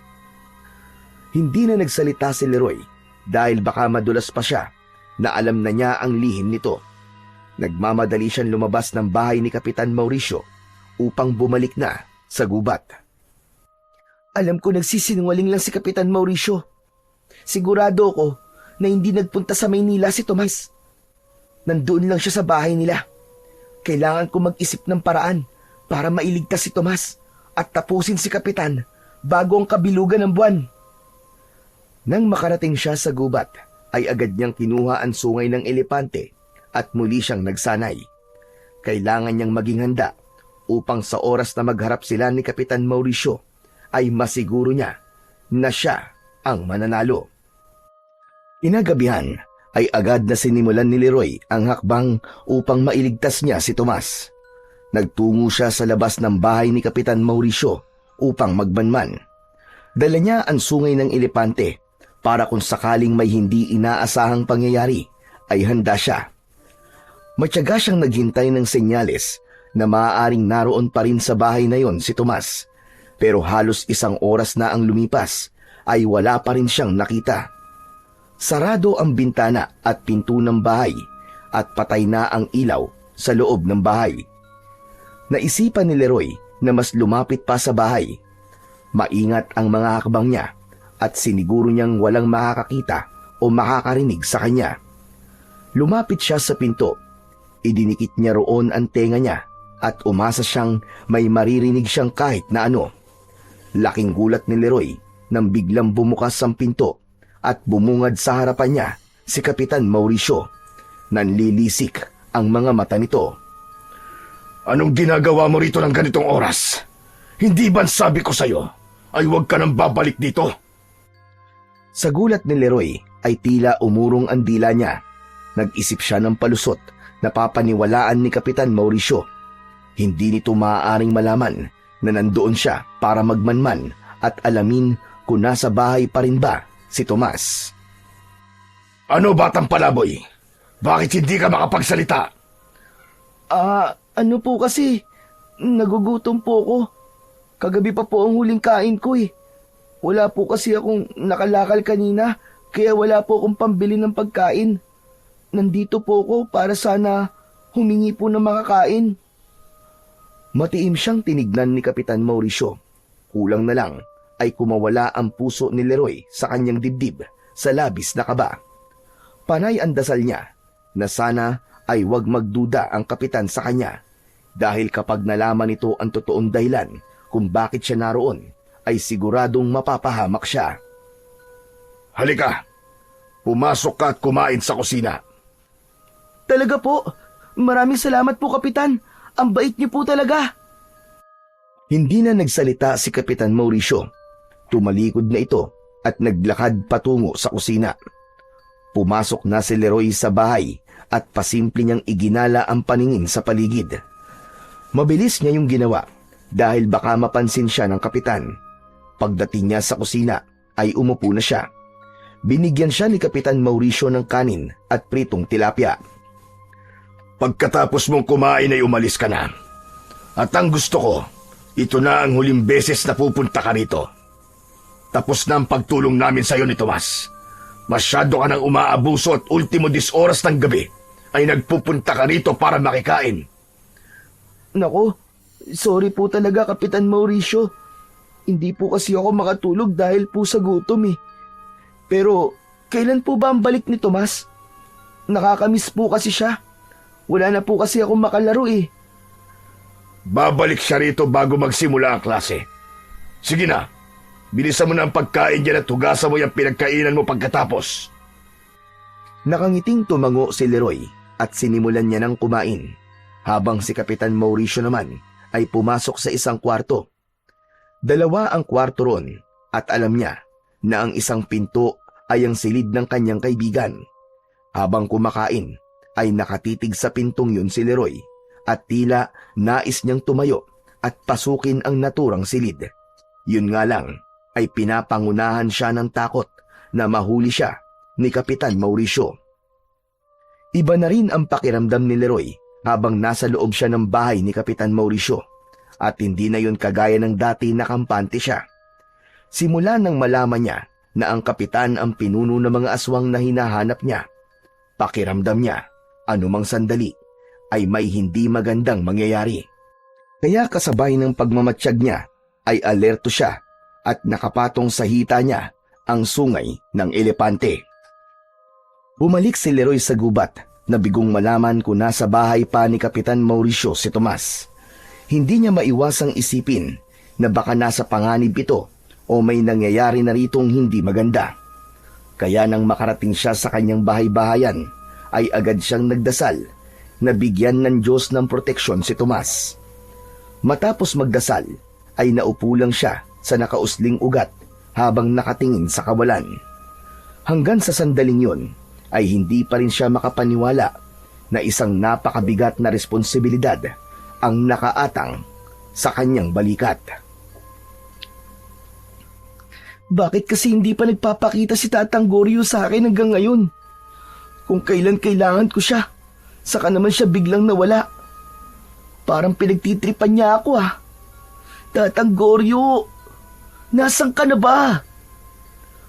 Matapos yung sabihin ni Leroy, ay nagulat siya at napatayo nang makita si Tatang Goryo na lumabas mula sa dilim. Maaliwalas ang ngiti nito habang naglalakad palapit sa kanya. Tatang Goryo! Mabuti naman at nagpakita ka na sa wakas. Ano nangyari sa inyo? Bakit po simula nang ipinagkaloob niyo po sa akin ang sungay ng elepante, ay hindi na po kayo nagpakita sa akin? Hindi mo naman ako tinatawag eh. Kaya hindi ako nagpapakita sa'yo. Akala ko kaya mo na. O tignan mo ngayon, isang tawag mo lang sa akin ay nandito na ako. Dapat po yung sinabi niyo kagad sa akin yan.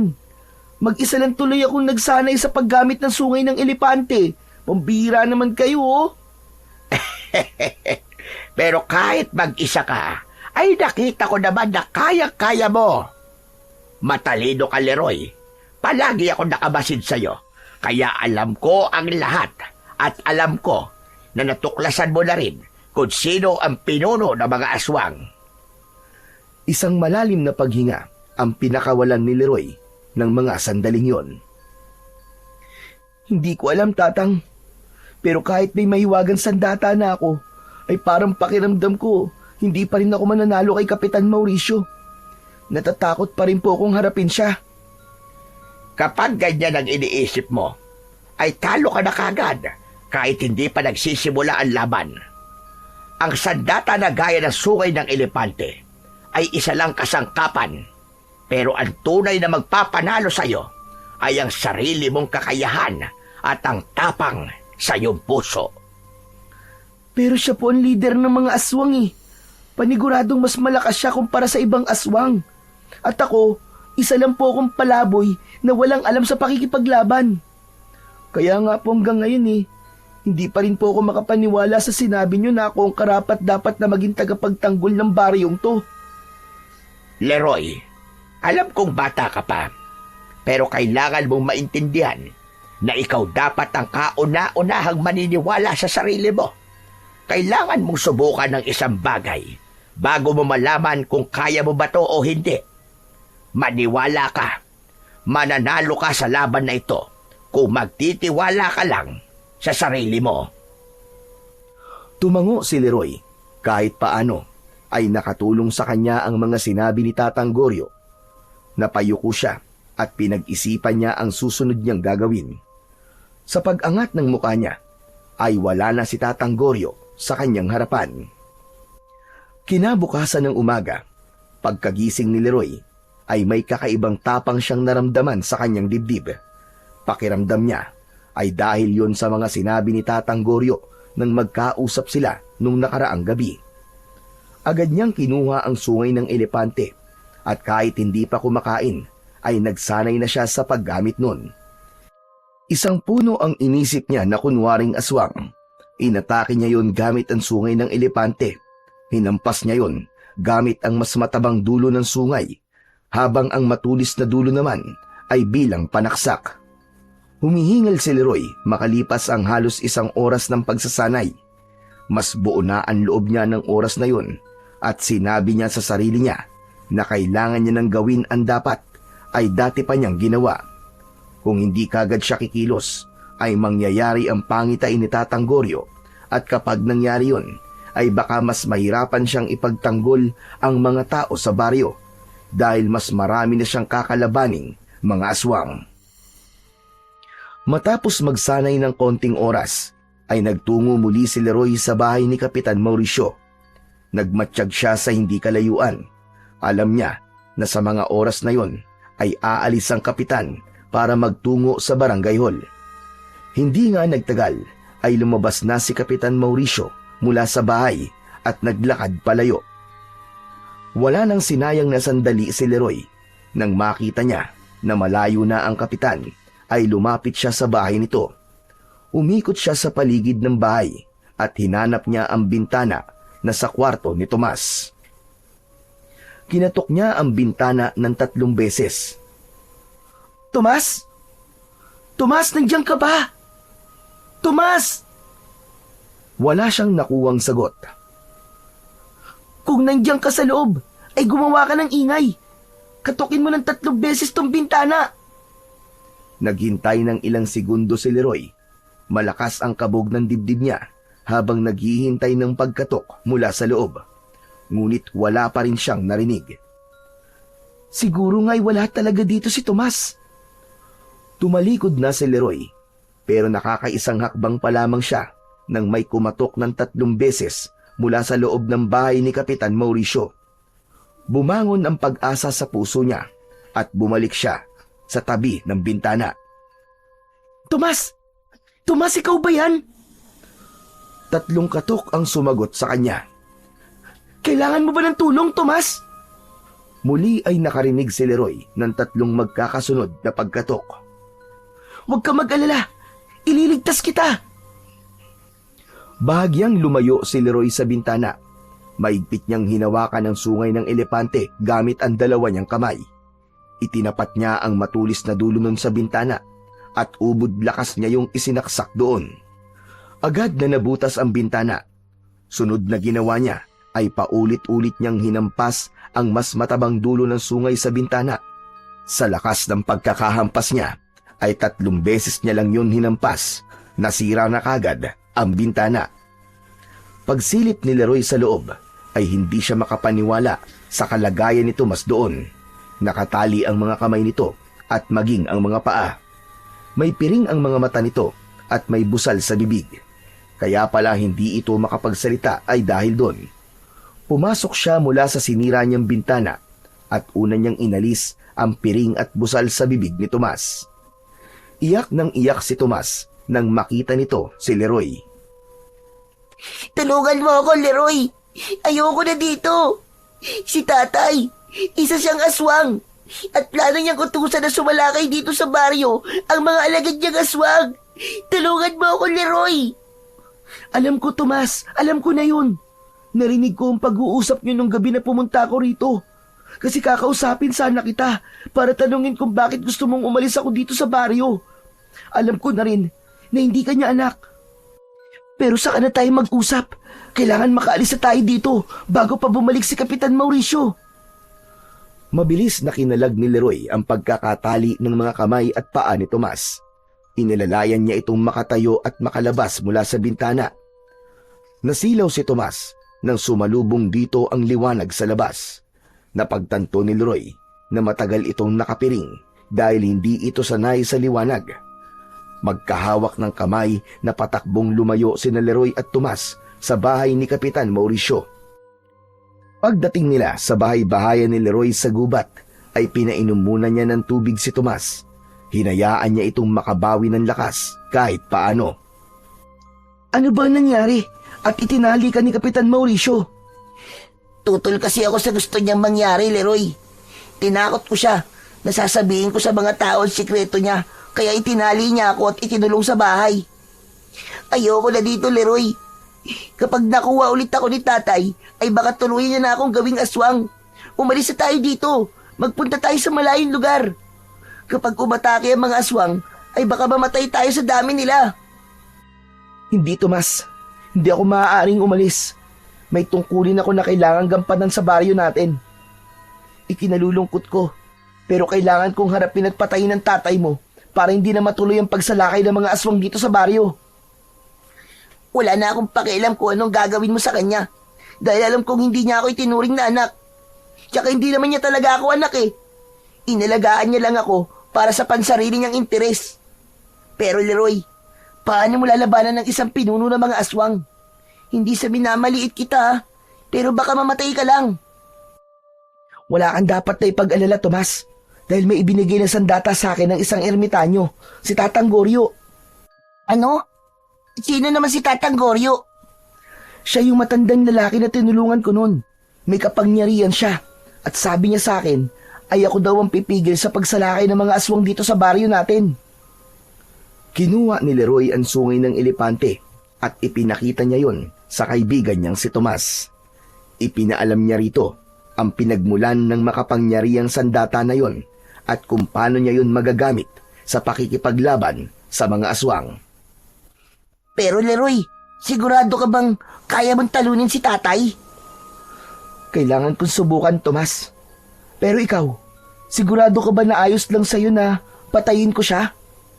Oo, sigurado na ako, Leroy. Kung hindi siya mawawala, ay mas maraming tao ang mamamatay. Sa kagaya ng sinabi ko kanina, ginamit lang naman niya ako para magpatuloy ang lahi niya. Ayoko na magpagamit sa kanya, Leroy. Kaya kung kaya mo siyang tapusin mo na siya. Patayin mo siya. Marahang tumango si Leroy at tinapik niya sa balikat ang kaibigan niyang si Tomas, na hanggang sa sandaling yon ay bakas pa rin ang labis na takot sa muka. Pagsapit ng gabi ay nakaupo si Leroy sa nakausling ugat, habang si Tomas naman ay pinatago niya dahil may hinala sila na pupunta si Kapitan Mauricio roon para hanapin si Tomas. Hawak niya ang sungay ng elepante ng mga sandaling yon, at kung kailanganin niya yung gamitin sa tunay na laban, ay alam niyang handa na siya. Hindi nga nagkamali si Leroy dahil makalipas lamang ang ilang sandali ay dumating na si Kapitan Mauricio na may dalang lampara. Tumayo si Leroy at sinalubong niya ang matalim na tingin ng kapitan. Hoy, ikaw na palaboy ka! Magsabi ka nga sa akin ng totoo. Ikaw ba ang tumulong sa anak ko para makatakas? Hindi ka ba kinikilabutan na tinawag mong anak si Tomas? Walang ama ang itatali at ikukulong ang anak niya. At wala ring ama na gugustuhin na maging halimaw ang anak niya. Oo, Kapitan. Alam kong ikaw ang pinuno ng mga aswang at sisiguraduhin ko na ngayong gabi ay magwawakas na ang kasamaan mo.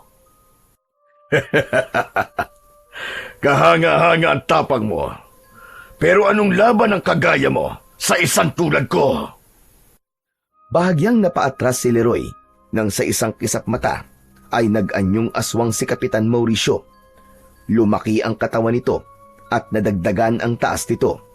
Nagmistula itong halimaw na may mapupulang mga mata at mga ngipin na matutulis na kayang pumunit ng laman. Tutal, mukhang alam mo na rin ang lahat. Ay wala na akong ililihim sa'yo. Bibigyan pa kita ng pagkakataon, Leroy. Sabihin mo kung nasan si Tomas. Kapag sinabi mo sa akin kung nasan siya, ay hahayaan kitang mabuhay. Ikaw ang bibigyan ko ng pagkakataon, Kapitan. Huwag mo nang ituloy ang pag-utos mo sa mga alagad mong aswang na sumalakay dito sa baryo. At kapag ginawa mo yun, ay hahayaan kitang mabuhay. Talagang pinapahaga mo ko. Pero yung tapang mo na yan, ang papatay sa'yo. Mali ka, Kapitan. Nagkakamali ka. Dahil ang tapang na to, ito ang tatapos sa'yo. Sa isang iglap ay umatake ang aswang kay Leroy. Mabilis ito, pero mas mabilis si Leroy. Naiwasan niya ang matatalim nitong kuko. Umatras siya at tumalon papunta sa aswang. Buong puwersa niyang itinarak ang sungay ng elepante sa balikat ng aswang. Malakas na napasigaw ang aswang. Matalim ang mga matang tumingin ito kay Leroy at naramdaman na lamang niya ang pagbaon ng mga kuko nito sa tagiliran niya. Agad na binunot ni Leroy ang sungay ng elepante sa aswang at umatras muna siya ng ilang hakbang. Anong klaseng sandata yan? Sa tingin mo ba ay magagawa mo ko mapatay gamit lang ang sungay ng kung anong hayop? Hindi nagsalita si Leroy. Sinapu niya ang sugat niya sa tagiliran. Ramdam niya ang pag-agos ng dugo mula roon. Pero hindi niya hinayaan na panghinaan siya ng loob. Mas lalo pa niyang naramdaman ang lakas na ibinibigay ng sungay ng elepante sa kanya, na parabang alam nito na kailangan niya yon ng sandaling yon. Mabilis na tumakbo si Leroy papunta sa pinuno ng mga aswang. Iniumang nito ang mga kuko nito, pero nang malapit na siya sa aswang, ay pumihit siya sa kanan at pumesto sa likod ng kalaban. Malakas siyang sumigaw at hinawakan niya ng dalawa niyang kamay ang sungay ng elepante. Itinarak niya sa likod ng aswang ang sungay at agad siyang umatras bago pa ito makaganti. Galit naman na humarap ang aswang at ito naman ang umatake. Mabilis itong nakalapit kay Leroy. Sinakal siya nito at ibinalibag sa lupa. Bumagsak si Leroy ng pasadsad at umubos siya at may dugong lumabas sa kanyang bibig. Tumayo si Leroy nang hindi inaalis ang tingin sa aswang. Sa muling pag-atake sa kanya ng pinuno ng mga aswang, ay iniwasan muna niya ang mga kalmot at sunggab nito. Naghintay siya ng tamang pagkakataon upang siya naman ang umatake. Hanggang sa sinubukang kalmutin ng aswang si Leroy, mabilis siyang yumuko at walang pagdadalawang isip na itinarak niya ang sungay ng elepante sa tiyan nito. Lumagpas sa likod ng aswang ang dulo ng sungay at nang hugutin niya yon, ay agad itong bumagsak sa lupa. Tumayo si Leroy sa tabi ng aswang habang sumusuka ito ng dugo. Mula naman sa likod ng isang puno ay lumabas si Tomas. Lumapit ito kay Leroy at tinignan nito ang aswang na tila naghihingalo na. Itinaas ng aswang ang isa nitong kamay habang nakatingin kay Tomas. Anak ko, tulungan mo ko. Huwag mong hayaan na mamatay ako. Pangako, magbabago na ako, anak. Magsimula ulit tayong dalawa. Parang awa mo na, anak. Hindi. Hindi mo na ako malilinlang. At tigilan mo na rin ang pagtawag sa akin ng anak. Leroy, sige na. Patayin mo na siya. Naramdaman ni Leroy na kahit galit si Tomas kay Kapitan Mauricio, ay hindi pa rin ito kayang makita na papatayin niya ang taong kinilala nitong ama. Tumalikod si Tomas at narinig niya ang pigil nitong paghikbi. Doon na nagdesisyon si Leroy na tuluyang wakasan ang buhay ng aswang na magdadala ng dilubyo sa kanilang baryo. Mahigpit niyang hinawakan ang makapangyarihang sungay ng elepante at walang pag-aalinlangan na itinarak niya yon sa tapat mismo ng puso ng aswang. Napasinghap ang aswang at matapos yun ay tuluyan na itong nawalan ng buhay. Nilapitan at niyakap ni Leroy ang umiiyak na si Tomas. Tomas, tapos na. Wala na siya. Malaya ka na. At malaya na rin ang baryo natin mula sa banta ng mga aswang. Kumalas si Leroy sa pagkakayakap sa kaibigang si Tomas nang makita niyang palapit sa kanila si Tatang Goryo. Huminto ito sa harapan nilang dalawa. Binabati kita sa tagumpay mo, Leroy. Pinatunayan mong hindi ako nagkamali sa pagpili sa'yo. Salamat po sa tiwala niyo, Tatang Goryo. Ito na po pala ang sungay ng elepante. Ibinabalik ko na po ito sa inyo dahil tapos na po ang misyon ko sa baryong ito. Umiling si Tatang Goryo at hindi nito kinuha ang sungay ng elepante. Hindi na, Leroy. Sige na. Sa'yo na yan. Ikaw na ang bagong tunay na tagapangalaga ng sandatang yan. Pakaingatan mo yan at huwag mong hahayaan na mapunta yan sa maling kamay. Naniniwala ko na hindi pa ito magiging huli mong pakikipaglaban sa kampon ng kadiliman. Yun na ang huling gabi na nakita ni Leroy si Tatang Goryo. Ilang araw ang lumipas ay may mga empleyado ng isang ahensya ng gobyerno ang tumulong kina Leroy at Tomas na madala sa bahay ampunan sa lungsod. Doon ay natutunan nilang maging masaya muli.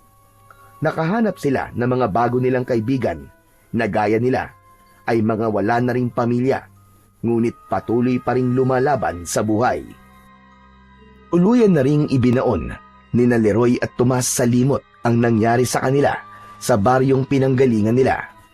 Dahil alam nila na yun ang daan para muli silang makapagsimula ng panibagong buhay.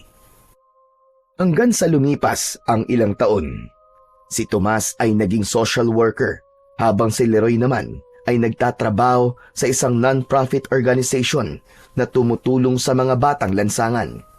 Ngunit kahit nagbago na ang takbo ng kanilang mga buhay, isang bahagi ng nakaraan ang pinili ni Leroy na huwag kalimutan. At yun ay ang mahiwagang sungay ng elepante. At patuloy pa rin niyang pinangahawakan ang pangako niya na hindi siya magdadalawang isip na muli yung gamitin kung kinakailangan sa pagharap sa mga kampon ng kadiliman.